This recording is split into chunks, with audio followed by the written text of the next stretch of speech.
Good morning. Actually, I think it's good afternoon if you are in the Midwest.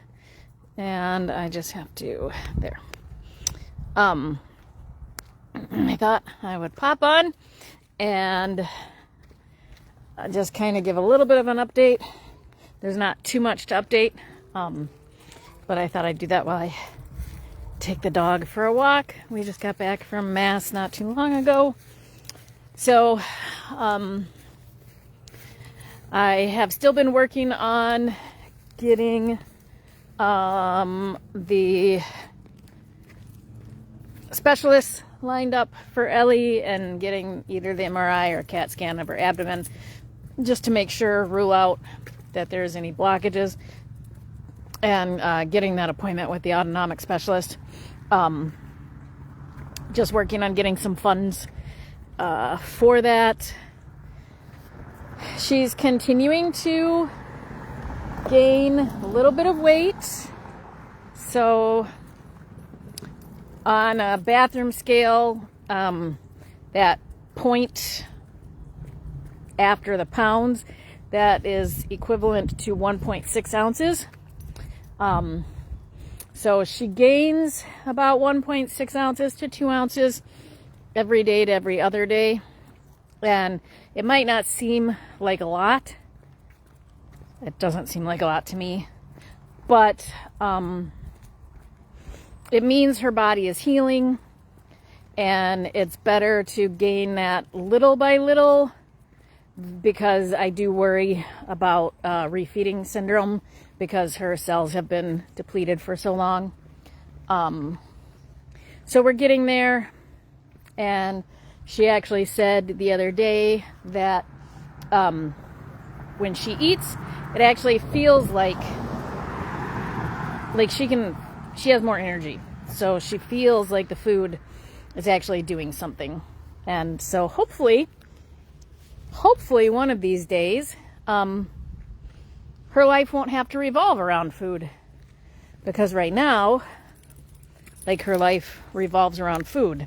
If you didn't want to create an eating disorder, because you don't want to focus on food and how much you're eating and all of that. That, unfortunately, is her life right now. And she has actually gone on a trip,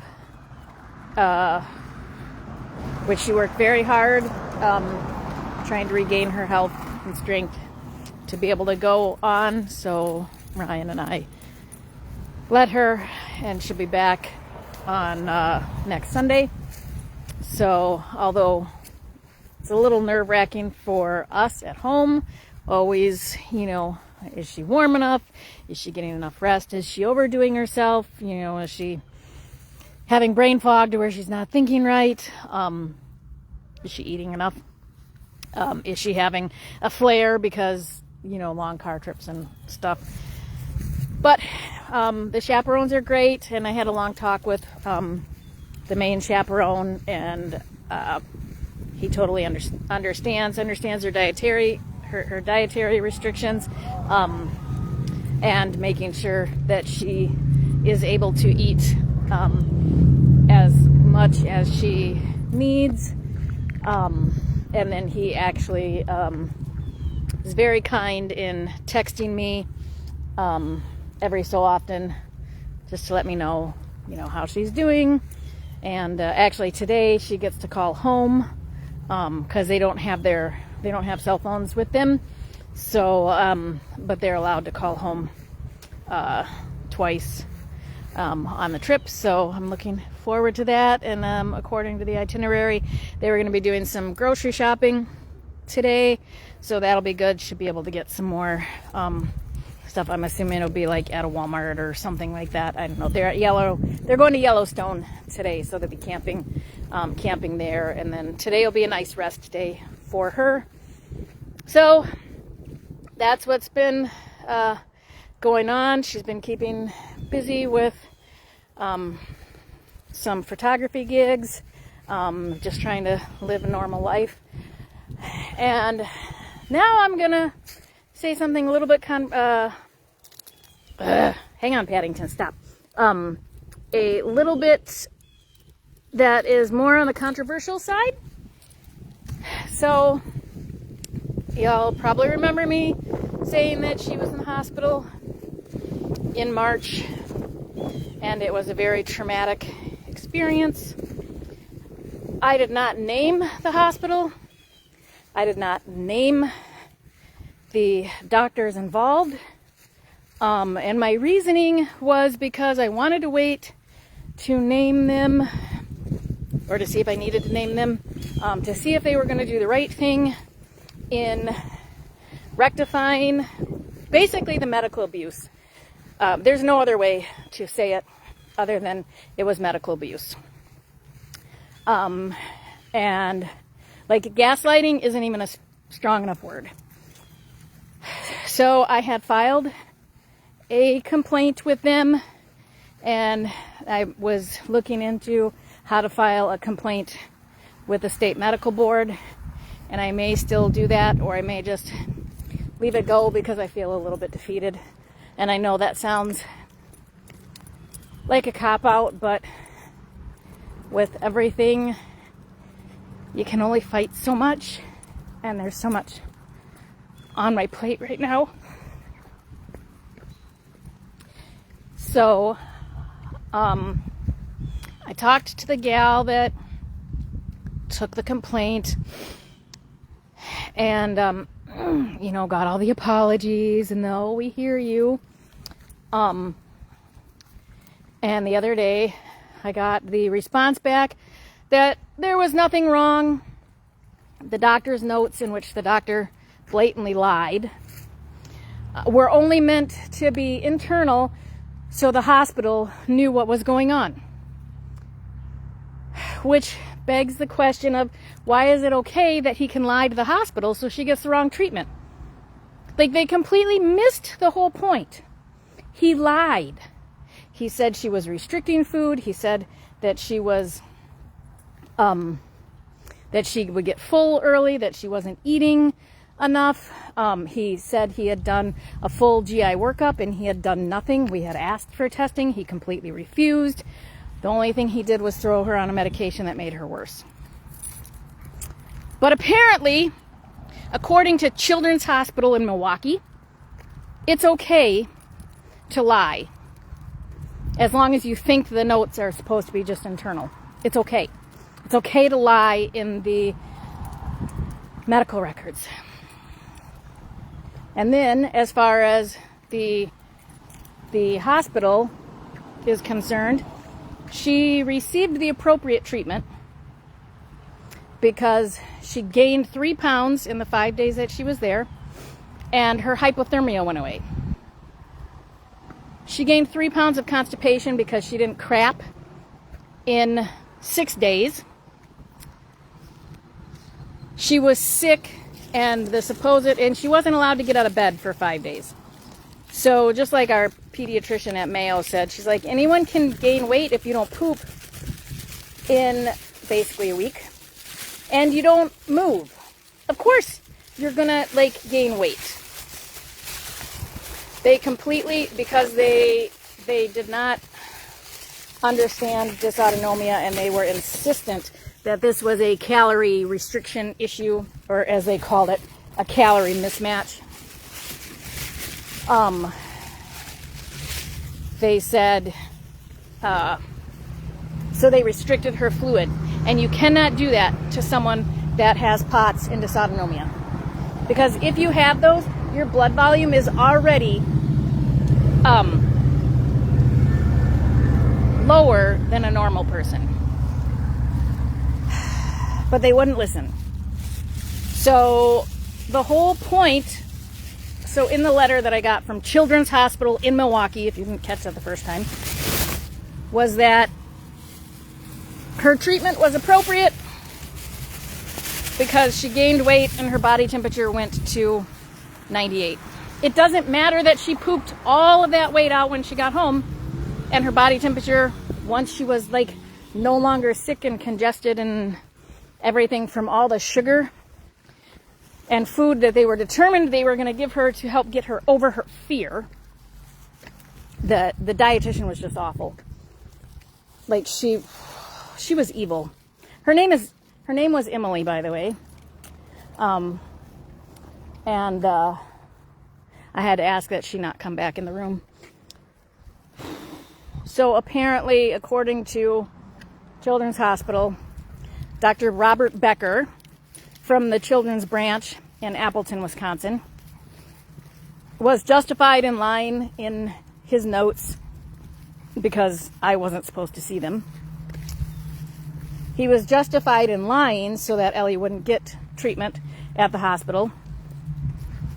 And the hospital was justified in treating her the way that they did, not believing that she ate, constipating her for 5 days and claiming that, yay, she gained weight. So all of that was justified, and it just has been eating at me because there's no way that you can go back to them and say, what the F is wrong with you? You didn't even listen to anything that I said. Come on, Paddington. And so I want everyone to know.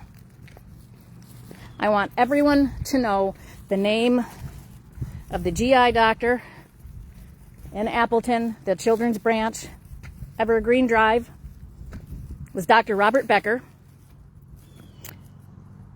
Losing his license couldn't be enough. Between him and the staff on the 11th floor of Children's Hospital in Milwaukee, they committed medical abuse. And honestly, if I could bring charges against every single one of them, I would. The gaslighting, the not listening when she was trying to explain to them that she was uncomfortable. What did they do? Oh, here, take this medication. They didn't listen that it was causing her chest pain. And so, but apparently it's okay. Now, do not confuse Children's Hospital in Milwaukee with the UW Children's System in Madison. They share some researchers. They share, I think they share the cardiologists, from what a friend of mine told me. But other than that, they don't share anything else. And the Children's in Madison, which is where we moved most of Ellie's specialized care, and it will be there once we're finished with Mayo and the private autonomic specialist. They saved my granddaughter's life. Like, honestly, I think if she would have been sent to Children's in Milwaukee, I'm not sure she would have lived. But, so, yeah, I wanted everyone to know what the facility was, who the doctor was. They don't listen. They don't believe. They go in with their preconceived notions. And Dr. Becker is the one that told Ellie that her dairy sensitivity, which had only happened since the concussion, and her wheat sensitivity was all in her head.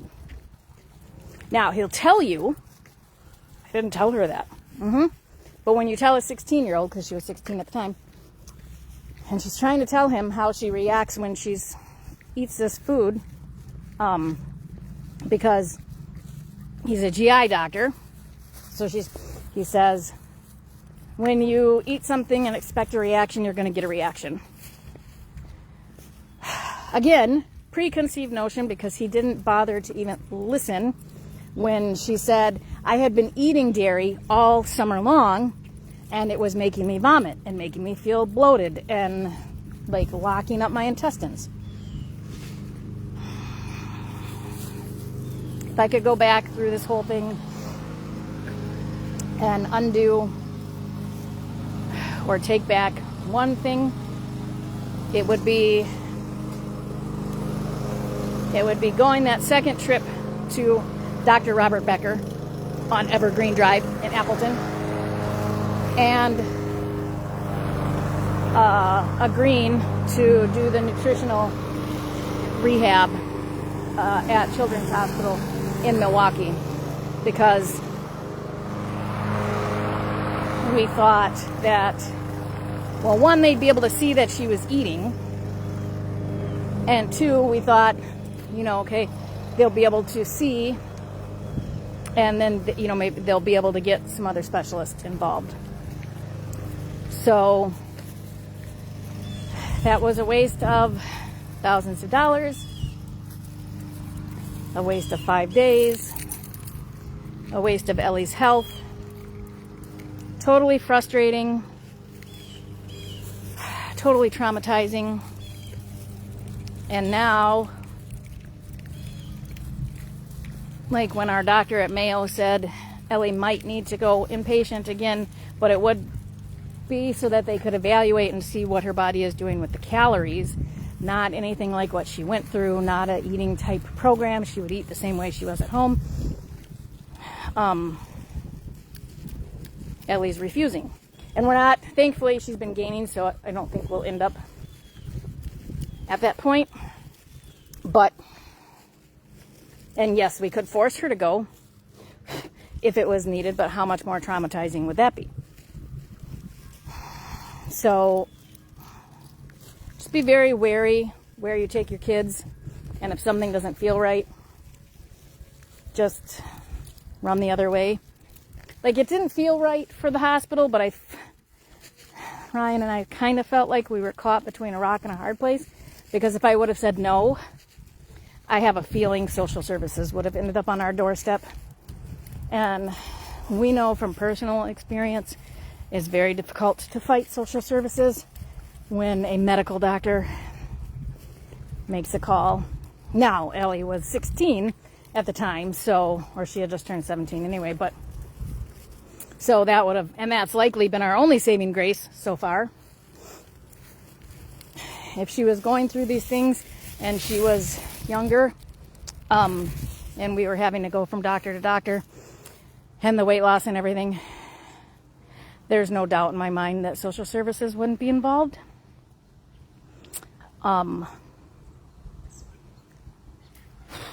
So yeah, that was my biggest regret. I should have just said, nope, we're going to monitor at home. I'll track her calories, and then we'll make a decision the following week.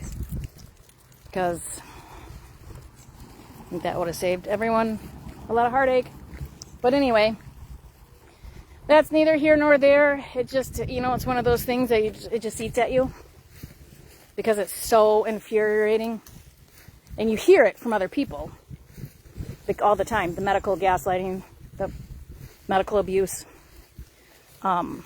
I was actually listening to a podcast on YouTube, or a interview anyway, rather, by Dr. Ann Maitland, and she's a specialist with Mount Sinai in New York that deals with like all this stuff.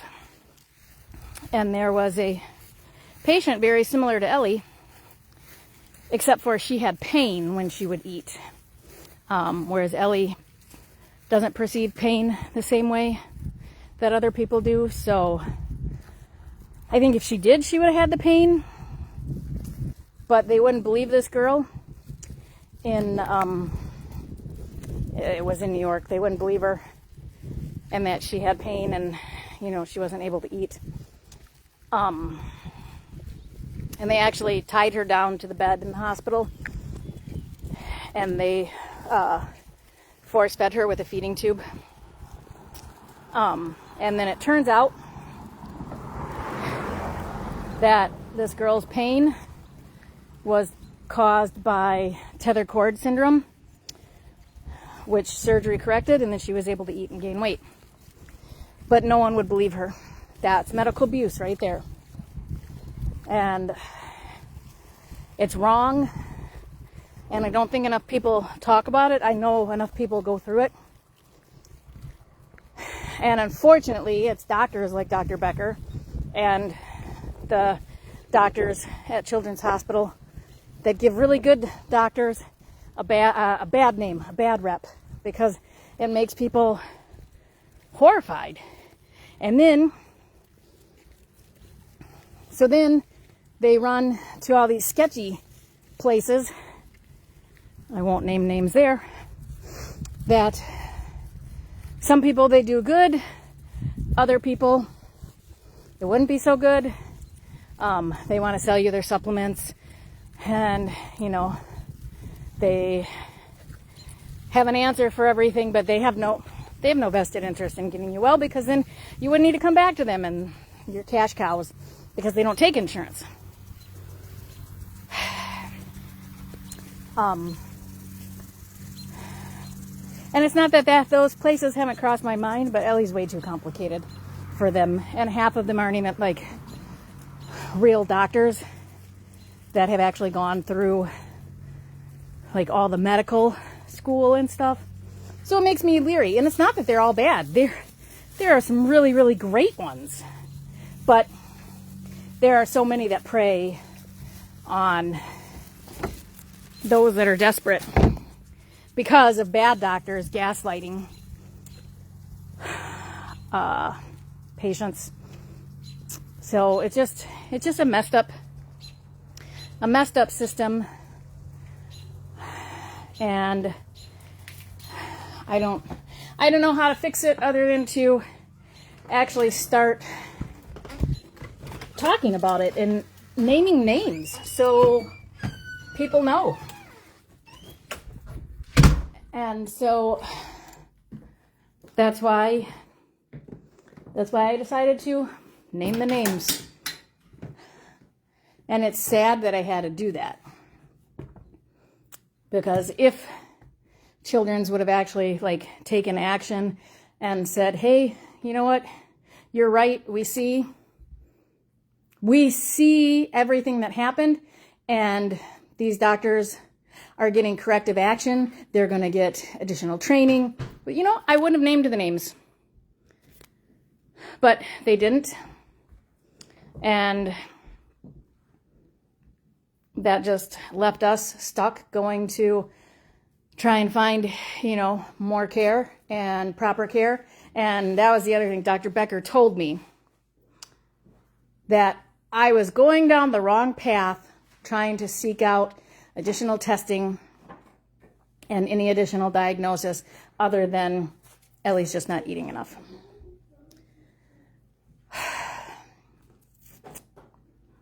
And honestly, I'm not sure where Ellie would be right now if we didn't keep seeking out, and if we would have hung our hat on everything he said just because he's a specialist with a specialized hospital that clearly doesn't have a clue. And he was supposedly very, very knowledgeable and skilled at working with patients with dysautonomia. The dude didn't have a clue. He wanted her to eat so many carbohydrates. And when you have dysautonomia and you have very slowed intestinal emptying like Ellie does, carbohydrates, like a lot of them, are the worst thing in the world that you can eat, because it pulls the blood and it spikes the blood sugar, but it pulls the blood and makes it pool in the stomach trying to digest these, because it has to digest it fast. Whereas eating protein and fat, the digestion can actually be a little slower, and it doesn't take as much, it doesn't have to be quite as immediate. And you'll hear most people that have dysautonomia and issues like Ellie, they feel awful when they eat a lot of carbohydrates. Especially highly processed carbohydrates, like what they were feeding her in the hospital. So, all that to say,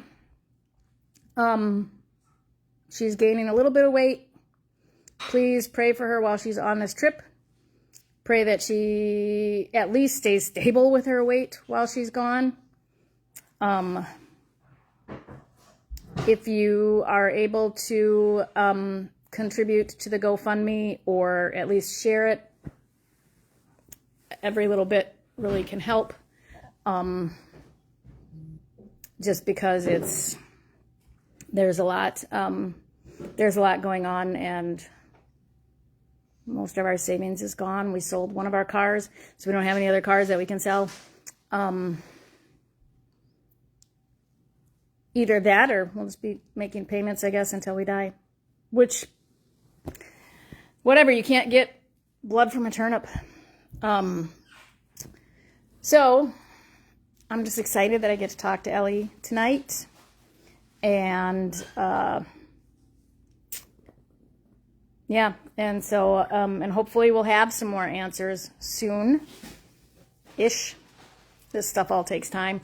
But for certain, the cromolyn and the other mast cell treatment that she is doing is very, she's definitely noticing a difference. So she's on her 2nd month of that. And I just hope things will get even better. There is one other thing that I wanted to talk to the doctor about adding, but I think I'm going to wait until after I talk to the autonomic specialist, after we have our consult with him. Yeah, so that's where we're at. I hope everyone has a lovely Sunday. I'm hoping it's going to rain here soon because we could really use it. It says it's supposed to thunderstorm, but we'll see. It doesn't look like it right now. It looked like it was going to yesterday, but it didn't, so that's kind of weird. But other than that, I'm going to go have some lunch. Thank you for walking the dog with me and keeping me company and listening to me gripe and complain and cry. Appreciate it. And I will hopefully have another update in another couple weeks or so, because she gets back on Sunday, the 2nd, and then we'll like start plugging away at some more stuff. All right. Well, thank you all, and we'll talk again soon.